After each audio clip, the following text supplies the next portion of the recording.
So now that the Ekitike transfer to Liverpool is done, the here we go has come from Fabrizio Romano. I wanted to talk about two discussion points that I've seen a lot of people bring up. One is, are we overpaying for him?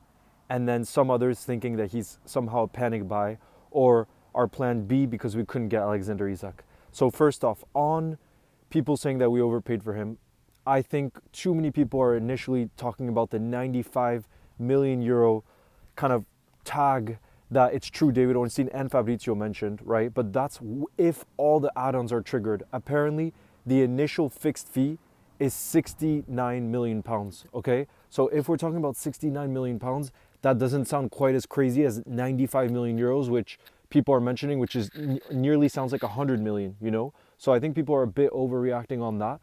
And then again, if we get to the 95 million euro mark, which again would mean all of his add-ons are triggered, I think that's a positive thing for Liverpool because it means he would have been a successful signing. Let's say one of the add-ons is Liverpool winning the Champions League. That's great, you know what I mean? Or let's say another one is he scores 25 Premier League goals in a season. I don't know, different add-ons that I think would indicate that it's been a success, you know? So that's on the fee.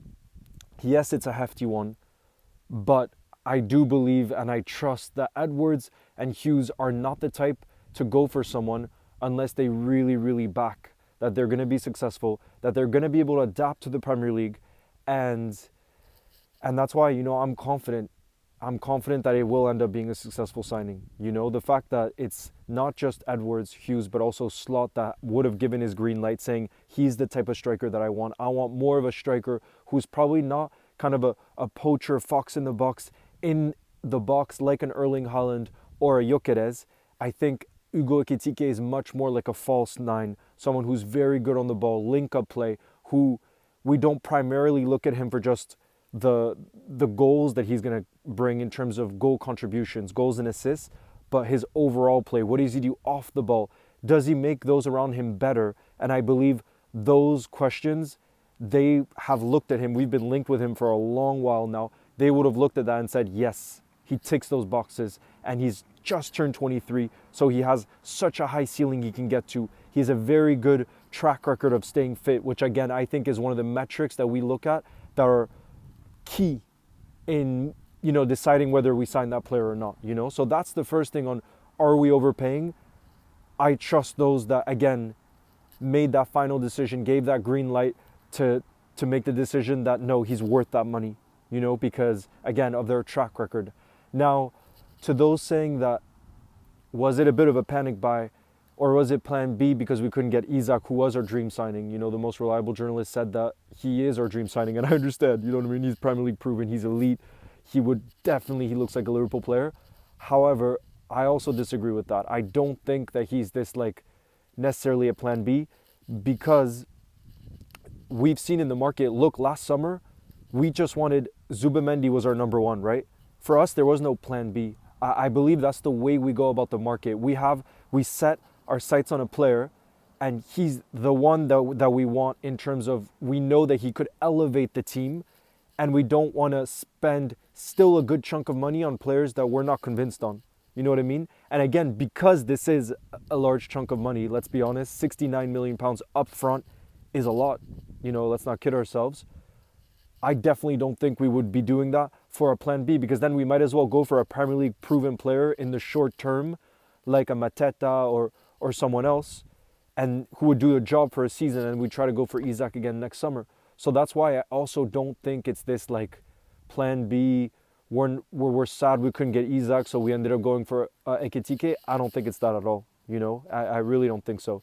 And the reason why I also think it's just going to be the perfect team for him to go into, because I've seen some others saying as well, like there's going to be so much pressure on him now because of the price tag and everything else.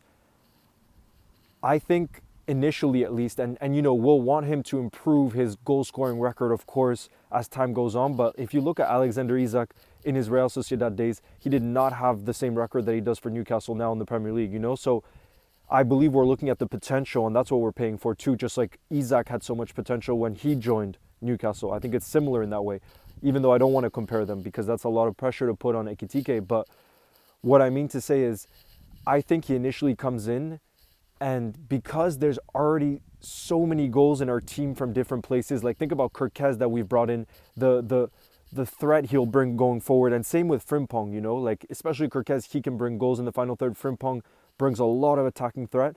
Not to mention Florian Wirtz, who's one of the most creative players in world football. There's goals there that we're adding to this team.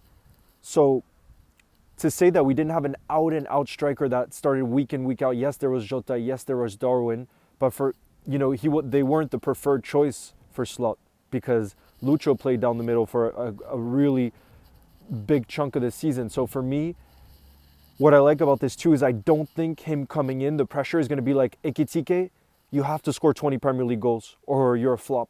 I definitely don't think that's going to be the case. I think it's actually going to be more of a case, see what you can do for the rest of the team in terms of off the ball pressing, off the ball, what space can you create for Mohamed Salah, for Gakpo, who are going to be this like almost strikers coming inside, even though they are wingers, you know, they cut inside like inside forwards. How can you make everyone around you better? And I believe, again, that's one of the reasons we have decided to move so quickly on Ugo Ekitike, and why we are willing to spend big money on him is because we believe he'll make all those around him better. And I mean, if you think about the front line of Florian Wirtz in that roaming role in the 10 behind Ekitike, and then Ekitike again, who's going to make those around him better. And then you have Mohamed Salah, the most consistent player in the Premier League, on the right-hand side, and Cody Gakpo, let's say, on the left-hand side, or imagine even Rodrigo if you bring him in. But either way, even Cody Gakpo, fantastic finisher. That's a scary, scary thought. You know, not for us, for the rest of the Premier League, you know what I mean? But yeah, so, you know, those two kind of points that I see most people bringing up since the Here We Go's happened and we've pulled the trigger to go for this signing, for me, both of those I'm not worried about, to be honest. So like I said, people saying we're overpaying, or people saying he's this like panic plan B signing. So yeah, guys, let me know what you think. Do you agree with me? Do you disagree with me? Are you worried about the fee? Do you think there's going to be too much pressure for him? Or do you believe he's going to be a success at Liverpool? Let me know. As you can see today, I've had to film in a bit of a parking lot because it is too windy in Iceland and it's super foggy. So I know if I had filmed by the ocean, which is where I go every single day on the daily walk, I know it would have been too windy, so it just would have been terrible for the sound. But yeah, as you can see, the ocean is still right there. But yeah, guys, I also want to thank you for the support so far on this new channel. I promise you I will be bringing you a long form video every single day. And this is the start of a new journey, so it's very, very exciting. And you guys have just been incredible with the support you've shown so far. You know, from those of you coming from the main channel to this one, because for me it's been a bit scary. You know, when you're not used to something, it feels like a big step. But that's why I'm so excited about this channel, where I'm going to be focusing more on long form content, because it's not something I've done before. And you know, whenever you start something new, there's a thrill to that. So the fact you guys have already shown all this support really means the world, and I want to thank you guys again for that. So all the best, you guys. I'll see you very, very soon. Like I said, there will be daily videos, but overall, just what a time to be alive, you guys. What a time to be alive. We're in July and we've signed Florian Wirtz, Ugo Ekitike, Kirkez, Frimpong, all under the age of 25. Our present is looking bright, but so is our future.